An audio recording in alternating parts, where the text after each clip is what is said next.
When should you start preparing for law school? Like, really, when should you start? Should you start 2 years before you want to go to school? 3 years? 6 months?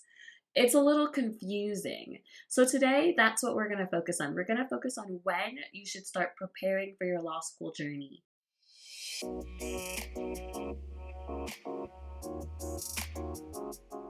For those of you who are new, my name is Sydney Montgomery. I'm the head of Montgomery Admissions Consulting, where we specialize in providing first generation and minority law school application support. And I am so excited for this episode because honestly, going to law school and making the decision that you want to go to law school is one of the scariest, one of the largest, but also one of the most rewarding decisions and inflection points in your life and career that you can have. So first off, if you are watching this and you're like, okay, yeah, I'm thinking of going to law school, but I don't really know when, I want you to first say, pat yourself on the back. Be like, okay, I decided to go to law school. Let's get it, right? Like, look at me. I'm taking steps toward my future. Because I think so often we forget to give ourselves our flowers, right? We're just like, I think I'm going to do this thing. And we're like running around crazy. And it's like, wow, look at you. Like, look at you. Look at yourself. Be like, we're doing this. We are doing this. We are getting ready to embark on a very beautiful journey in our legal career.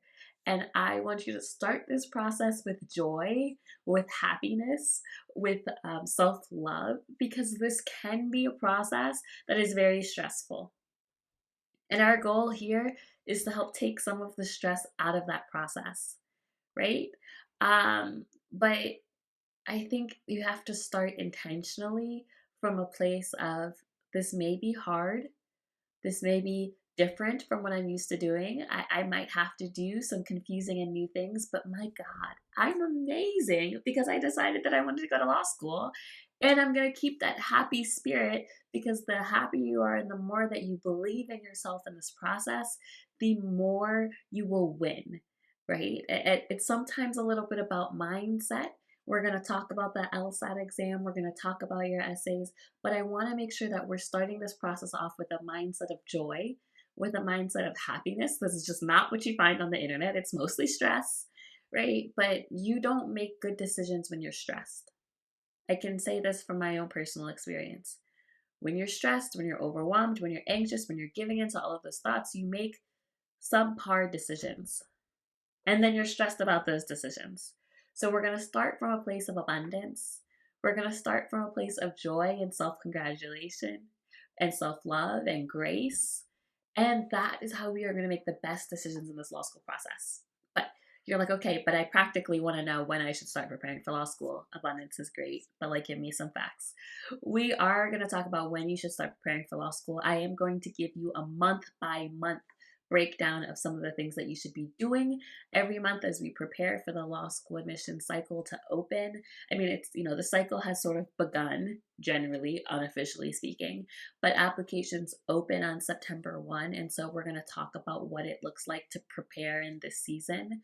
And then we are going to talk about the importance of planning. If you have been watching pretty much any of my videos, you will know that I am a planner. I believe you need a plan for your Lsat exam and a plan for your essays. People usually only have one. We see how that works out. So we're going to talk about that a little bit. But first, let's start with just literally the basic, I don't know when to start preparing.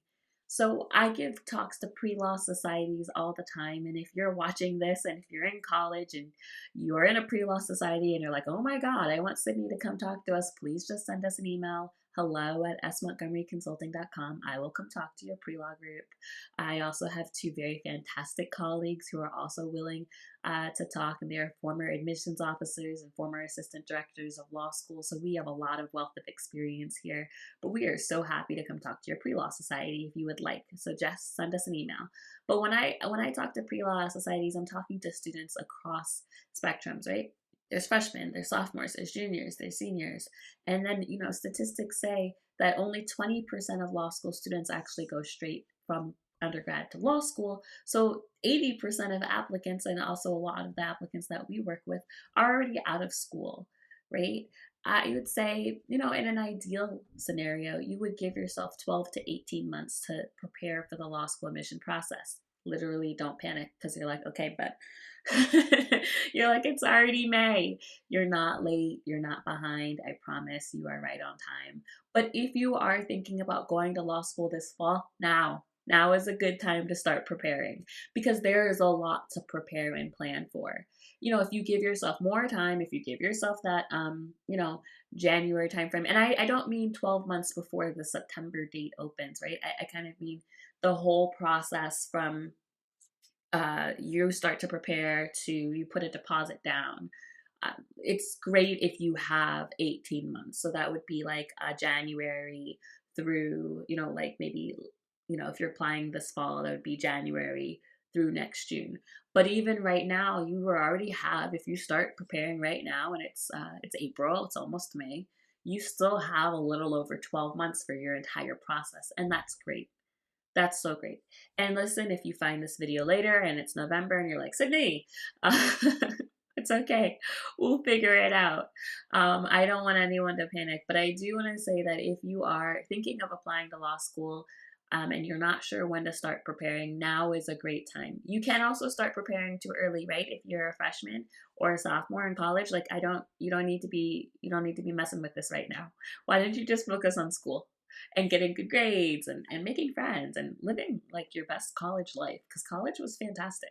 And it, like they say, you only get 4 years, and they really mean that. Like, you only get those 4 years in college, and then afterwards you're just like, wow, remember when college was fun? And now I am not in college and I'm an adult, so treasure those years. You don't need 3 years of prep unless you really feel like you have a lot in your application that's going to need to be finessed. So a failing grade or criminal offense or, just a very complicated educational history. Maybe then you might need more time because there's more things that we have to, again, finesse. If you do start earlier, like if you give yourself 2 years for the whole process, then, you can have that time to think intentionally about your extracurricular activities, your internships, building relationships with professors.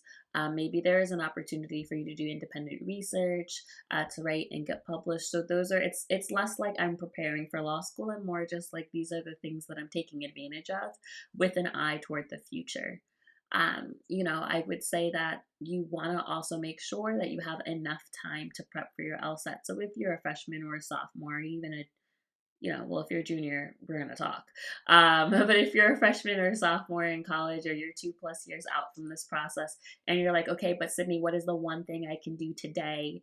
I would say take an LSAT diagnostic test, because oftentimes that is a large part of when you should start preparing for law school.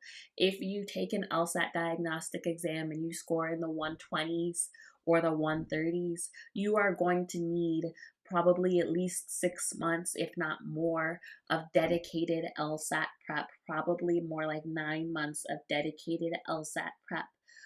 Depending on what your goals are, and that's important too. So one of the things that you can do, if you're sitting here and you're thinking, what is it that I can do to prepare for law school right now, and you're a little bit ahead of the game, I want you to figure out what's important to you in a law school.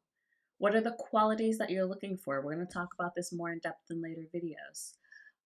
What are the geographic constraints that you have? Are you only going to be looking at law schools in a certain area?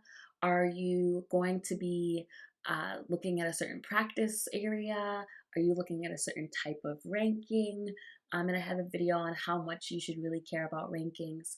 But, starting to think about those things and then taking that LSAT diagnostic exam will help you answer the question, how much time do I need to prep? If all the schools that you really want to go to are have medians in the 160s, and you took a diagnostic exam and it was in the 130s, it does not mean you cannot get there. It just means you're going to need time. Are you going to get there in 3 months? Likely no. Just, is it possible? Anything's possible. Is it likely? No, it's not likely, right? And so, sometimes students don't take that LSAT diagnostic exam until August because they think I just need 3 months to study for the LSAT, which might be true. We usually recommend 3 months, 3 hours a day. But the caveat is you have to know what your delta is. Most students can improve on average about 10 to 12 points, with that kind of 3 to 4 or 5 month window. If you say I need to increase 20 points, 30 points, it is possible, but it is not likely in a very short window. And it is possible if you really have a very strong tutoring plan or test prep course that is going to guide you through that. But if you are looking at trying to improve your score between 20 and 30 points, you need to give yourself at least 6 months of dedicated studying to the LSAT exam. I can already hear some of you say, but so-and-so raised their score in 2 months. It's possible. I'm just giving you what is likely and what's maybe not as likely. Prove me wrong. I would love to see that, right? Like I'm thrilled. I'm thrilled if you raise your score 30 points in 2 months. That's amazing. And sometimes some of you just need accommodations, right? And listen, you get that 50% extra time, your whole score could change. And that's amazing. But even if we think about the accommodations process, you need to get a psychologist or someone, a qualified professional to testify to your disability. They need to fill out the paperwork. You need to submit it to LSAC. Even that takes time. So I really think that you need to give yourself at least that 6-month window. Listen, we're right now, I'm recording this video, it's in April, almost May, right? Okay, so May, June, July, August, September, October, that's 6 months. If you take the August, September, or October LSAT exam, you will be just fine. You will still actually be early, and we're going to talk about timing, right? You can take the November exam, it's fine. October is better. November is fine, but you really want to try to take the LSAT exam in the fall. So if you're watching this and you're thinking about going to law school and you've done no prep whatsoever, now is a great time. Just told you that 6-month window. Now is a great time to take an LSAT diagnostic exam, figure out what kind of prep you want. We have a list of courses and tutors that we recommend. We don't get any financial incentive from them. Although if you are a student of ours, if you work with us on admissions consulting, you can actually get some discounts from some of those tutoring companies. And so that is a really great option as well. If you are an Lsac Fee Waiver student, Lsat Demon gives you 4 months of their basic plan for only $30. So there's a lot of options for you, right? If you're like, I don't know where to start. And it's not that if you're like, but I want to do this course and I don't see it on your website, Sydney, it's not that I'm saying it's a bad course. I'm saying these are the courses that my students have had fantastic success with. And we've worked with almost 200 students. So, that's where I'm going to recommend you. The other courses and things, either I haven't had as many students who have found success, or I haven't had as many students who have tried them. Kind of, it could go either way. There are some programs that my students have not found success with, kind of on average, and so they're not recommended. So the courses that you see on my website are the ones that my students have taken, and they've told me about their experiences, and I've seen proven results. And so those are the ones that we recommend. So if you have no idea where to get started, taking an LSAT diagnostic exam this weekend, it's a great weekend. So, you can reward yourself by going outside. It's beautiful outside. Take an LSAT diagnostic exam this weekend. Figure out your score, and then make a plan for your test prep. That's so important.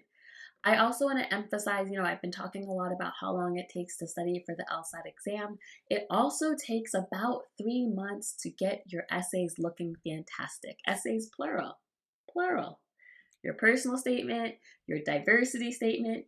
Most of you should be writing a diversity statement, and also any supplemental essays that you may have. Your addenda, your resume, all of your written components, it's going to take at least 3 months to get them looking beautiful. That's why we have our boot camps. They're 12 weeks long, right? It takes 3 months. I've been doing this for almost 8 years. You want to come in here and be like, all right, let's do it 2 weeks. Let me get my essays out in 2 weeks. Those are going to be trash essays. That will help you try to get them from really trash to only a little trash. But if you only give me 2 weeks, there's just not a lot we can do. If you only give yourself 2 weeks, you are shooting yourself in the foot. You are not maximizing your opportunities. You have an abundance of opportunities right now because it's almost May. You have so much time. You want to give yourself that 3 to 4 month window to write very beautiful, very impactful, very authentic essays, right? It's so important. Your LSAT score is important, but your writing is also equally important. And I've worked with a lot of students.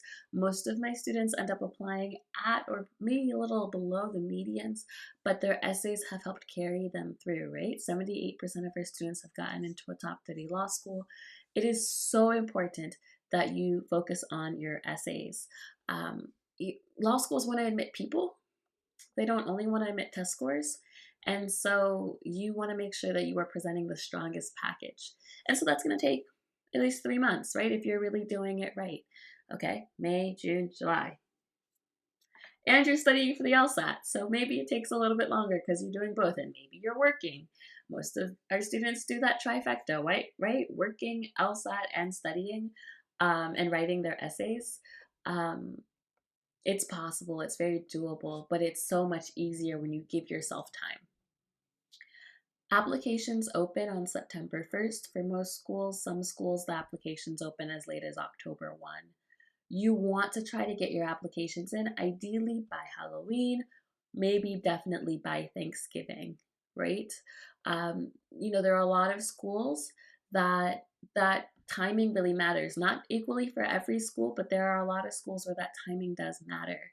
There are some schools that give scholarships out on a rolling basis, and when they run out, they run out, right?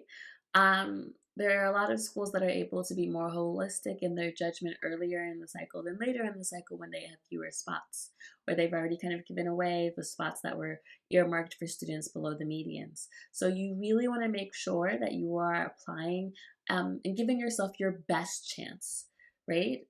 So the fall is the best time for you to try to apply. So if you start working on these things now, you will inevitably end up just less stressed. You will have a smoother process and you will have better outcomes. Because what you don't want is you don't want to apply in January or February and then be like, damn, I wonder what would have happened if I applied in September, because you'll never know unless you decide to reapply, which no one wants, right? So just do it right the first time. This is law school. This is your career. This is your future. Do it right the first time. Start early. Start now. Now is the time. When should you best apply to law school? Now you should start, right? Figure out what are those factors that are important to me in a law school. Figure out what qualities are going to make you happy. Think about geography. Think about rankings to some degree, right? But think mostly about their employment data, their bar passage rate, their median salary. Those are numbers that aren't really as susceptible to change and volatility as the US News and World Report rankings. I want you to be thinking about your own internal reasons for why you want to go to law school. That's very important, because if you don't have clarity in yourself, your application will not have clarity. You have to know why you want to go to law school, or you cannot at all convince and persuade someone else that you want to go to law school. If you seem unorganized, they will see that you are unorganized. If you seem conflicted and all over the place and confused, they will see that you are conflicted and all over the place and confused. So you need to have surety in yourself. I'm going to law school to do this, to affect this kind of change. And fact check it. Sometimes people tell me things and I'm like, that's not a job. That's just not how the system works. And they're like, but I saw it on TV, and nope, that's just not a job, right? So do some research on what actual lawyers do and what those job fields are. I'm not saying you can't be innovative, but you probably won't be innovative on your first year. And if you are just making up jobs in your application, it is a little confusing also to admissions. So let's not do that. Let's have some well-researched and well-informed ideas so that they know, wow, this person knows that law school is a very large investment financially and with their time. They've done research. They understand why law school is the next logical step for them. They understand the career and the profession. They seem focused, driven, and motivated. That's the kind of person we want in our school, right? That's what you want to portray, because you probably are focused, driven, ambitious, and you need to convey that in your application, right? So that first starts with doing that inner work, that starts with yourself, that starts with getting very sure and getting clarity. And then you want to give yourself time to brainstorm. And I usually suggest, and I teach my students, a very large universal brainstorm where we're brainstorming all of the significant moments in their life, both positive and negative, personal, professional, not just related to law, not just what law school wants to see. That way we can see the different threads and narrative in your life, right? And we can create and weave that story with different moments that makes your life come alive on the paper in 2 pages. It's very important. And also we can use that brainstorming for your diversity statement and all of your supplemental essays. So that's also, you want to give yourself time for that, time to refine, time to get it edited, either, by a consulting firm or by your mom or your grandma, or your teacher or your pre-law advisor or your husband or your wife, whatever it is, right? But you want to have time for that feedback loop, because your first draft is not going to be your last draft. Shouldn't be. Like, there's probably going to be four or 5 drafts. And that's pretty standard and pretty normal. And so give yourself time for that iterative writing process. So what should you be doing? Like I said, April, May, I'm going to give you this month by month timeline, right? So right now, I'm going to walk you through what every single month might look like. That way you kind of have an idea of like, okay, this is what I'm doing this month and I feel good about it, right? So in May, April and May, you should be taking your Lsat diagnostic exam. You should be picking what test prep you're going to do. And I suggest starting with either a test prep class or program before moving to a tutor. You want to start developing an initial list of schools based off the criteria that we discussed: geography, rankings, bar passage rate, employment score, programs, size of the community, diversity, median salary, faculty engagement. You want to start brainstorming your essays, and you want to make sure that you're registering with the Lsac, the Law School Admission Council. There you will be able to attend digital forums, live in-person forums, purchase the credential assembly service. I also think this is a great time, if you haven't already, to apply for an Lsac fee waiver. If your income is below a certain threshold, you can qualify for an Lsac fee waiver. That waiver will allow you to get 2 Lsat sittings for free, depending on the tier of the fee waiver you have, as well as a certain number of schools you'll be able to apply without paying the credential assembly service fee.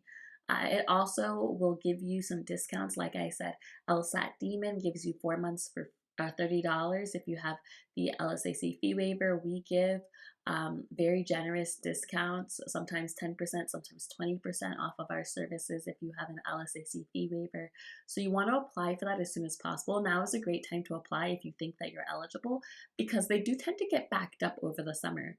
And you just want to make sure that they're able to process it very smoothly so you can take advantage of all of the opportunities and discounts. If it gets stuck and it takes them a few months to get to you, then you're probably going to have already paid for whatever you need to pay for, and you're not going to be able to get all of those discounts. Now, we retroactively apply that discount if you get the fee waiver later, but not all services do. So you want to be applying for that fee waiver now, thinking about Lsat accommodations now. If you have ever had an issue or history of issues with standardized tests, or if you've ever had a IEP in school or a 504 plan, or you just feel like you have test anxiety or migraines or whatever it may be, now is the time to start exploring that with yourself, with your doctor, with your mental health professionals. All right, so then over the summer between June and August, you want to be taking the Lsat exam. You want to be working on your personal statement and your diversity statement, ideally getting these main components of your application done over the summer. You want to make sure that you're securing your letters of recommendation. That is so crucial, because also sometimes professors take a really long time, and you don't want to be ready to hit submit in September and then waiting for a professor. That's like the worst possible feeling. You want to continue to attend virtual info sessions, in-person information sessions at schools, those forums. This is the time, I say this every summer, like make relationships with admissions. There are some schools like American. American is fantastic because they have these free like Zoom chats with admissions officers. You can just sign up for one and get to know them. I love that. I love that accessibility. It's so great. And so there are a lot of schools that do something similar. Oftentimes, students don't think about making relationships with admissions until it's waitlist season. And then it's like, okay, yeah, obviously you're trying to build a relationship with me because you're on the wait list. And it's just not helping you very much. But if you really cultivate that relationship in a professional, courteous way, in the ways that they've said they want you to contact, like please don't email them every week. That's not okay. But if you follow the mechanisms and the ways and the vehicles that they have made for you to contact them, and you have a pleasant relationship and pleasant rapport with them, then by the time you hit submit and the time it comes to decisions, they're going to remember you and know who you are. And even if you do end up waitlisted, they know you, which is better than some random Joe who's just trying to get to know them then, right? So you want to take the summer to make those relationships with admissions. It's so, so, so important. I have a video on that as well. If you're subscribed to our YouTube channel, make sure you subscribe to our YouTube channel because you'll see that video on how to cultivate relationships with admissions. You want to send your transcripts over the summer because transcripts can take a long time too, and same thing with letters of recommendation. You don't want to be ready to hit submit and waiting on an administrative backlog. In September and November, when applications open, you want to make sure that you're drafting your optional or supplemental essays. There are a lot of fellowships and scholarship programs that are due late, like summer, like August, or early fall, like September or October. So one of the other things you can be doing now and over the summer is compiling a list of outside scholarships.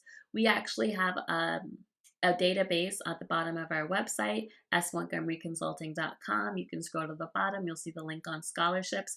We have a database of scholarships that we've been collecting and continue to collect, and also some free ones that LSAC has put on their website. But you want to be looking at outside scholarships for law school. Sometimes it's outside scholarships for graduate school generally, and you can use those funds towards your law school. So you definitely want to be trying to get as many scholarships as possible and writing those scholarship essays.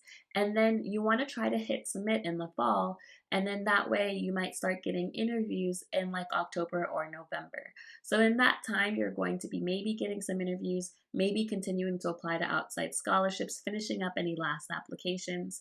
By December, you should actually have started to hear back from some schools if you applied that early. You will start maybe receiving also some waitlist offers that you may need to respond to. Keep applying to scholarships. I'm just going to keep saying it. Keep applying to scholarships. You might want to send updated transcripts in January if you're still in school. That's always a great update. You want to be continually making updates as well. That way, in the event that you're waitlisted, you do have something to say. And then, this time next year, you'll be receiving the rest of your law school admissions. You'll be making those decisions, responding to waitlist offers, writing letters of continued interest, going to admitted student days, all of that stuff. And a waitlist can go as long as the summer. So hopefully that like month by month breakdown was really helpful, so that you can kind of get a sense of the entire picture. There is a lot that happens after you hit submit. There is a lot of work still to be done, right? Because law school's on a rolling admission cycle, which means that even though you apply in the fall, you might start hearing back from things that you have to respond to in the fall. So your work is not done. But the earlier you can do this, the better it is. So if you start now, you will be in a better position for the fall. And I think that's really important. That brings me to my last and third point, which is planning. And I know I feel like I've been talking more this video than I normally do. But when we talk about planning, you want to think about, okay, what is my plan for the LSAT exam? When am I taking it? Do I have enough time to study? All those things we talked about. And also, what is like the overall picture? When is like my backup date? So I'm going to take it in August, and if not, I'll take it in October.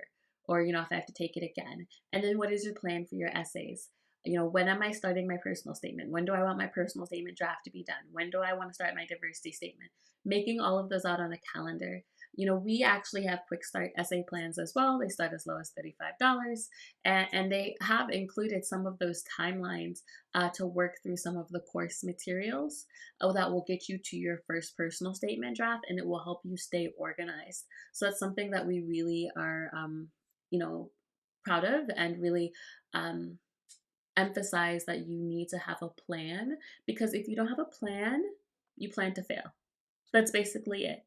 If you don't have a plan, you're planning to fail. I don't think any of you want to plan to fail. So let's make plans. Let's make real, tangible plans with dates, right? Because a plan is only just a dream if it doesn't have any dates and actionable goals and steps. So hopefully that helps you as you begin your law school journey. If you are looking to get started and you don't know where to get started on your essays, please, please, please reach out. We have quick start essay plans. They start as low as $35 a month. If you need anything, don't hesitate to reach out to us at hello@smontgomeryconsulting.com. I hope that this video was helpful to you. If you liked this, make sure that you like and subscribe, rate and review if you're listening to the podcast. Share it with a friend. Have a beautiful weekend. Thank you.